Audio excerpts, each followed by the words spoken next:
Welcome and thank you for tuning in. You're listening to the Beyond 50 radio program. I'm Daniel Davis.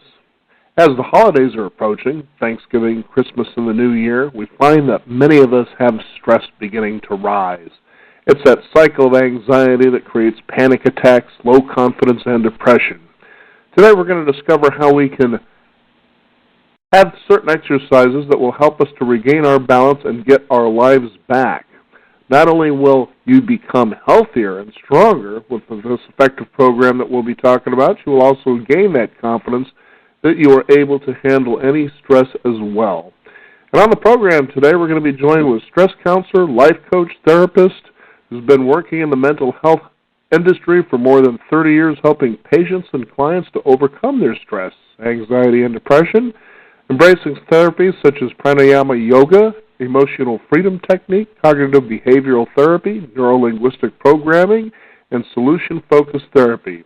She has worked both on a one-to-one basis as well as delivering courses, workshops, and seminars. I'd like to welcome to the Beyond 50 radio program today, author of the book, Get Your Life Back. It's a 12-week journey to overcome stress, anxiety, and depression. Mary Heath, joining us here on the Beyond 50 radio program. Mary, thank you for joining us today. Hello, Daniel. I'm very privileged to be asked. Thank you for asking me. It's great to be on your show. This is quite a life calling for somebody to pursue. You know, dealing with stress, anxiety, and depression. Why not happiness, boldness, and goal setting?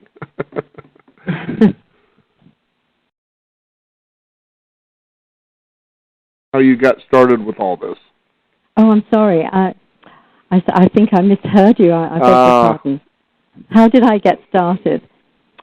Well, it was a very long time ago. I suffered with postnatal depression, and there was nothing really out there that helped me apart from medication, and I didn't really want to do that. And someone advised me to go to a yoga class, and that's where it all started.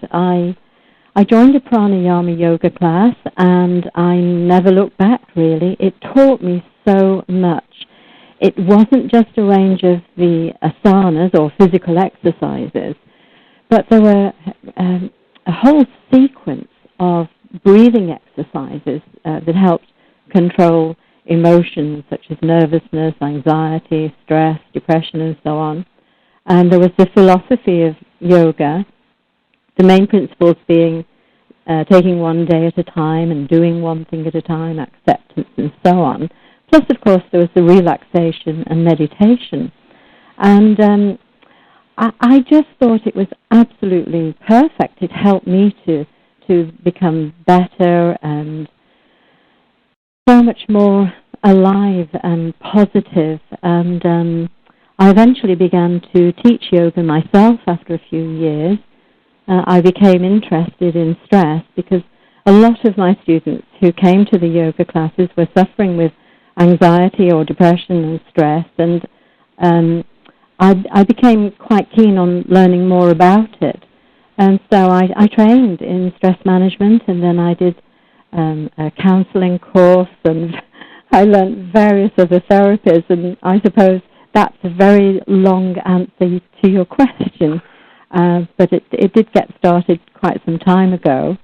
And eventually I taught and took classes and courses in community mental health and psychiatric hospitals, and was able to pass on everything that I learned. And it was quite successful, actually. So that's where it started, and it all ended in me writing this book. Mm-hmm. Now, you were saying that it was quite a long answer, but what people need to understand is this is quite a thorough book. In other words, you really have to roll your sleeves up and get to work. Yes. Yes, but you know, the more that you put in, the more you get out. And I do make this clear at the beginning of the book that, you know, there are a lot of things to learn, but the more you learn, the bigger chance you have of recovering and actually leading a healthier and happier and more positive life. And so what I say is you only really need to work on one day at a time the book is set out in days and weeks, 12 weeks. And I do suggest that you just go with the first day and practice that exercise or that relaxation, or put into practice one of the directives in the book. And if you take that at a steady pace, learning and practicing, as I say, you do have a better chance of a full recovery. And everything in there is tried and tested. And there's a lot I could put in the book. Sure. And you say there's a lot in it, but I have left a lot out. But I chose the skills and techniques and therapies that worked best in my experience. So, yeah, then, the more you do, without overdoing it, without pushing it too far, obviously, just taking it at your own pace, the better chance you have. Now, stress for a lot of people, really seems personal, and therefore, in saying so, a person tends to feel that their stress is unique. Nobody else seems to really understand what a person may be experiencing as they have their stress. It's sort of they hold on to their stress. They build a story around it, so there's a belief about why that stress exists. Yeah. But in the end, would you say, you're talking about 30-plus years you've been in this industry here, would you say that stress generally is about the same for everybody, it's just experienced differently, or is it really, truly different for everybody? Well, we are all different. We are absolutely unique individuals. And so we have different beliefs, different opinions, values, different attitudes, different life, different background, different experiences, different parents. Everything about every single human being is different. And so people do experience different symptoms of stress, right across mentally, emotionally, physically, behaviorally, and psychologically. Many of the symptoms are the same for everyone because the stress response or the fight-flight response does result in certain physical changes in the whole body. And so many of the symptoms will be the same. Many of the physical symptoms will be, and some of the emotional symptoms as well. But the thoughts and beliefs and perceptions will be different. Their experiences will be different because, as I say, we are unique. And really that's another reason why I put so much in my book. When I was working on a one-to-one basis with a patient, I was able to tailor an individual care plan for each patient, and every care plan would be different. And so I hope there'll be many readers, but I couldn't create a specific care plan for a specific person. Mm-hmm. So there are many things in the book. All of them will work for everyone, but some will be perhaps more personal or more individual or more acceptable to certain people. Whatever works for one person may not necessarily work for another person. And I found a course of, say, 8 or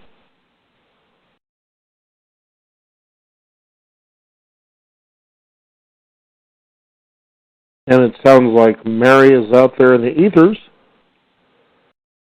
and we're not too sure if we have her as we talk about Get Your Life Back, but certainly as a radio show host, you don't find yourself stressing out about that, otherwise you wouldn't be able to complete a really good show, a 12-week journey to overcome. Yeah. There we go. We kind of lost you there for a second or two, so I thought I would filibuster, so to speak. Okay. Now, one thing that's certain about stress is we also tend to be in a stress mode for something that hasn't happened yet for something that already has. Yeah. And therefore, like you said, your book is one of those that's made to take one step at a time, one day at a time, being in this moment, in this day, which I think of many times as people find themselves worrying about something, which is very stressful. Stop and take some deep breaths. Yeah. And that seems to be a pretty simple solution, doesn't it? Oh, absolutely. And that is, the first thing that most people will think of. And it's one of the first things I teach to people to take a long, deep breath. People sometimes automatically take a long, slow breath when they feel stressed, not really knowing why or how it works, but it does work. So if one single slow, deep breath can help, then learning a whole range and a whole sequence of various breathing exercises will help a lot more too. But you're right, people's stress does come mainly from the past and from the future. And so if you live in this moment and take that deep breath and focus on that deep breath and be concentrating on what is happening in the here and now, then that stress cannot be there. Mm-hmm.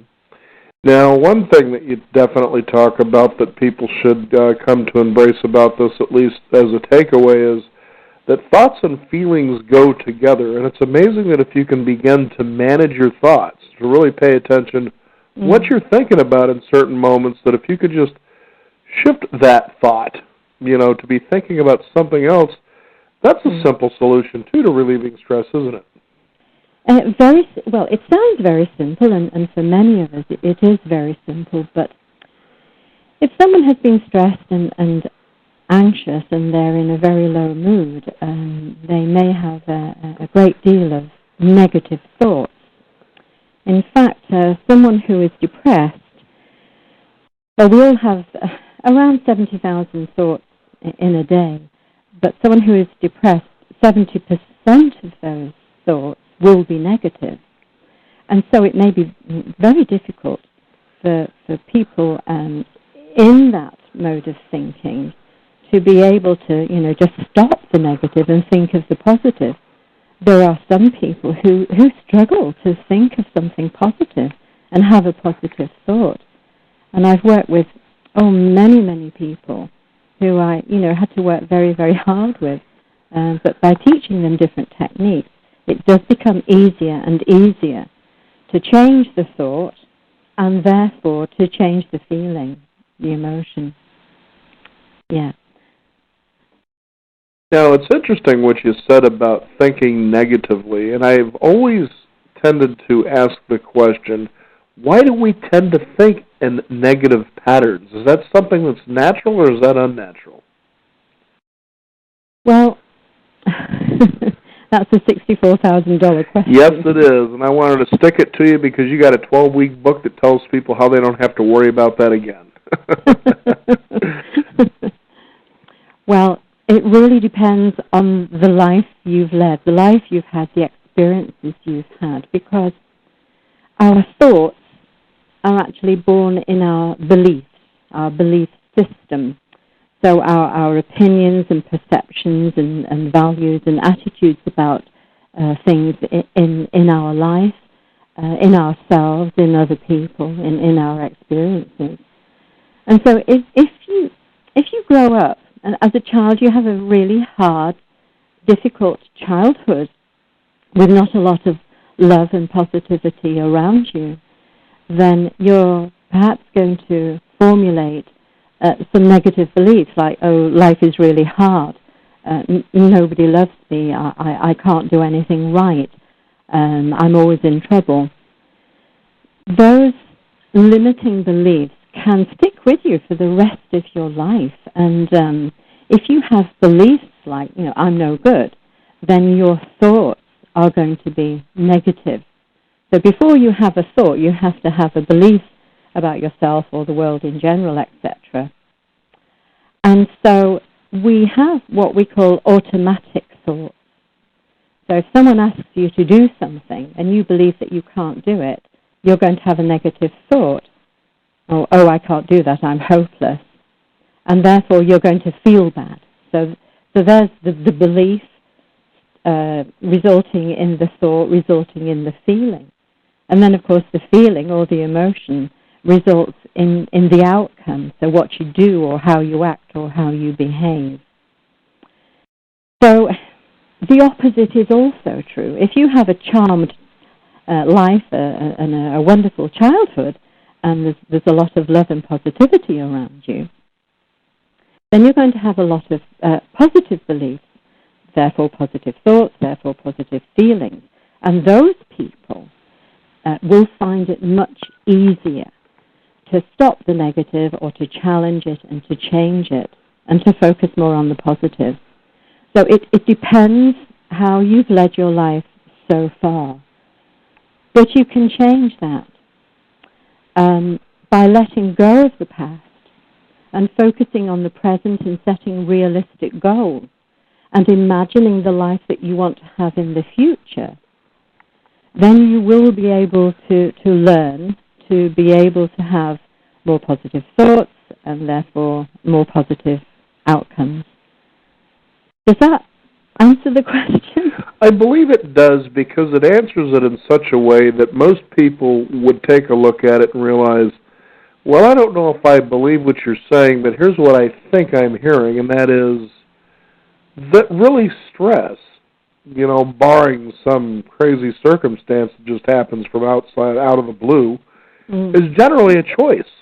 You really choose to be stressed or depressed or have anxiety, or you can choose not to. To a certain extent, yes. Okay. Yes. It depends how strong a person you are and how sensitive you are. Because I've sort of lived this for many years now. If something happens outside my control and it's a bad thing, sure, I can choose. Yes, I can say, you know what? I'm going to be realistic about this. I'm going to do everything I can. I'm going to focus on the present. I'm not going to worry about it. And therefore, my outcome will be a positive one. But there are those out there who just simply wouldn't be able to do that. Now, there is a technique that I wanted to bring up that you have. It would be week 3, day 6. So we're not kidding here when we say 12 weeks, one day at a time here. But I like this one because it reminds me of the founder of neurolinguistic programming, Richard Bandler. And it's the STOP technique. So I guess you know the one I'm talking about. And it's funny how what he said. Exercise. Yeah. We'll talk about that in just a second, but what's funny about how he also says it, too, he can get pretty crude. And he says, when you got that thought up there that's driving you nuts, you just simply tell it to shut the up. I know, yeah. But tell us about the STOP technique, because I find myself actually, and this was before having this book, doing that quite a bit, where you start getting these ramblings in your head that can cause you to just get frustrated. It could be about somebody that's not even in the room. It could be someone you work with, your boss, whatever the case is. And you can see how you've got the Monday morning blues for those who still work in the 9 to 5 Monday through Friday cycle, the hump day, and then the thank God it's Friday thing. But looking forward to the weekend, that through as it comes Sunday, you start thinking about your boss, and pretty soon then you're just not relaxing at all, and then Monday comes and you're going to work in a bad mood. Absolutely. And there are many people who have migraines on a Sunday night because of the dread of going to work the next morning. So tell us about how the STOP technique works. Right. Before I tell you, I'm going to tell you something a little strange. One of the clinics I worked in was in just a very small town, and it was known by a lot of both my colleagues and patients that if you saw anyone in the King's Heath area with a rubber band around their wrist, they knew that they'd been working with Mary. Oh, boy. And so, the STOP technique is brilliant, and it works really well. And this is for what we were just talking about, stopping that thought and therefore changing how you feel about something, whatever it is, whether it's real or unreal. So you get a rubber band, or we say elastic band here in England, and you put it around your wrist, and you leave it there. And when you catch yourself being negative or thinking, oh my God, I can't do this, oh, it's Monday morning tomorrow, and I've got to face the boss again, you snap the band a little so that it hurts just a little, and your thought immediately goes to the pain that you've just created in your wrist, and it brings you into the present moment immediately. As you do that, at the same time, you shout, stop. And even if you're out and about, just you can shout stop. You might get a few funny looks, but you could say it just in your head, but really loudly and really fiercely, stop, or stop it, stop that thought. And then you take a deep breath all the way in, and as you breathe slowly all the way out, counting backwards from 10 to 0, when you get to 0, you repeat a positive affirmation. So a positive affirmation is just a small phrase or sentence that is positive and present. So it would be something like, I can do this, and I can do this now, or I am confident and in control, or I am happy and I know I have the strength to do this. So anything like that counteracts the negative thought. And you'll find that you will feel a lot better because of the breath you've taken and the focus you've taken and being in the present moment, and so that you just carry on doing what you were doing. But to repeat it if the thought came back. And you're training your mind. You're training to change your perception. You're training your mind to become more positive so that you'll feel a whole lot better and eventually stamp out the negative thoughts that you were having. So is that the exercise that you know, or did you know it before you saw it in the book? Well, what I did was, as I had described, that Richard Bandler had talked about how when you have a thought, you just tell it to shut up. Yeah. And then I seen the stop technique, and I realized how sort of similar that was. It's like you're just literally telling it, knock it off. You really don't have a place here. But the point being is, as you do that exercise that I wanted to point out to the listeners was that you start getting in a habit to paying attention to your thoughts and realizing, wow, my thought leads to a physical reaction. Then I can decide whether I want to carry this action out into the world. And, of course, with every action, you're going to have a response or an outcome, And if you can come to realize the power of how your thinking leads you down the road that it has been, and realize I can actually change this, and it's all by creating a habit. It's funny how people don't think about the simplicity of something like this. They don't realize, God, I'm thinking like, for instance, we were talking about the Monday morning blues. What if your thinking was, why can't I go to work tomorrow on Monday morning, go up to my boss, say good morning, and just be grateful that I'm working, that I'm able to provide for myself and my family, rather than having the attitude, I'm showing up for my work day and you owe me money for doing that, kind of a thing. Yeah. And you're absolutely right. We get into this really bad habit. So one negative thought creates another and another, and so you go on spiraling down the hill until most of your thoughts are negative, and again, you are going to have negative feelings and a negative outcome. But you can retrain. It's like if you go and live in a foreign country and you don't speak their language. It's really difficult at first, but eventually with some lessons and with a lot of practice, you can speak the language and you can understand them and they can understand you. And then you start to think in that language. You become so fluent that you don't have to do the translation in your head. You just automatically speak the language.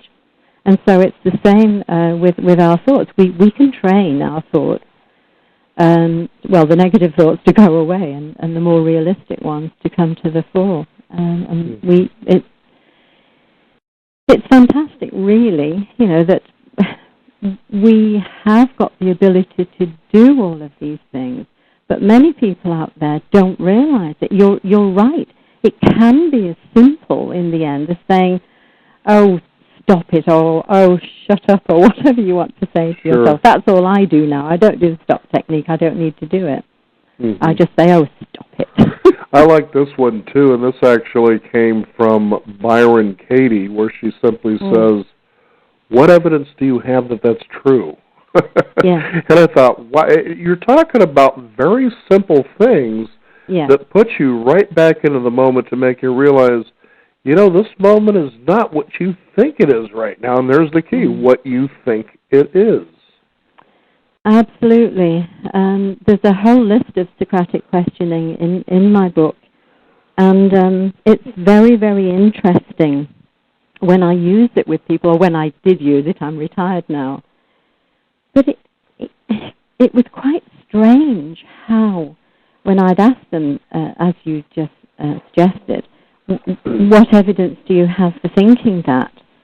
Sometimes there was no evidence at all. They just thought it. They just believed it.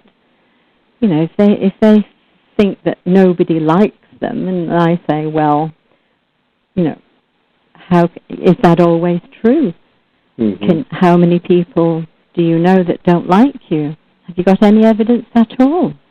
How often does this happen? Right. They just can't. And therefore, it's very easy then for them. It's like the light bulb switching on. That they suddenly realize, oh gosh, I've had this belief for 30 years, and I didn't really need to have it, and it's caused me to be miserable, or depressed, or anxious, or worried. And in actual fact, it's the wrong belief. And so then they start to challenge many of their other beliefs, and over a period of time, they get there, and they get their life back. I bet it's very exciting, too, to realize, I didn't realize I had this choice the whole time, that the secret was always right there, and it was just a matter of me paying attention, really.